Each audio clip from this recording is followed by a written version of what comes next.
നീതിമാൻ്റെ നാവ് മേത്തരമായ വെള്ളി, ദുഷ്ടന്മാരുടെ ഹൃദയമോ നിസ്സാരം.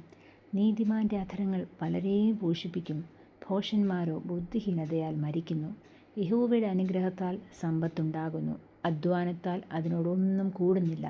ദോഷം ചെയ്യുന്നത് ഭോഷന് കളിയാകുന്നു, ജ്ഞാനം വിവേകിക്ക് അങ്ങനെ തന്നെ. ദുഷ്ടൻ പേടിക്കുന്നത് തന്നെ അവന് ഭവിക്കും, നീതിമാന്മാരുടെ ആഗ്രഹമോ സാധിക്കും. ചുഴലിക്കാറ്റ് കടന്നു പോകുമ്പോൾ ദുഷ്ടൻ ഇല്ലാതെയായി, നീതിമാനോ ശാശ്വതമായ അടിസ്ഥാനം ഉള്ളവൻ. ചൊറുക്ക പല്ലിനും പുക കണ്ണിനും ആകുന്നത് പോലെ മടിയൻ തന്നെ അയക്കുന്നവർക്ക് ആകുന്നു.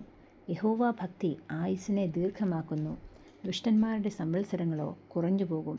നീതിമാന്മാരുടെ പ്രത്യാശ സന്തോഷമാകുന്നു, ദുഷ്ടന്മാരുടെ പ്രതീക്ഷയ്ക്കോ ഭംഗം വരും. യഹോവയുടെ വഴി നേരുള്ളവന് ഒരു ദുർഗം, ദുഷ്പ്രവർത്തിക്കാർക്കോ അത് നാശകരം. നീതിമാൻ ഒരു നാളും കുലുങ്ങിപ്പോകുകയില്ല, ദുഷ്ടന്മാരോ ദേശത്ത് വസിക്കുകയില്ല. നീതിമാൻ്റെ വായ ജ്ഞാനം മുളപ്പിക്കുന്നു, വക്രതയുള്ള നാവോ ഛേദിക്കപ്പെടും. നീതിമാൻ്റെ അധരങ്ങൾ പ്രസാദകരമായത് അറിയുന്നു, ദുഷ്ടന്മാരുടെ വായോ വക്രതയുള്ളതാകുന്നു.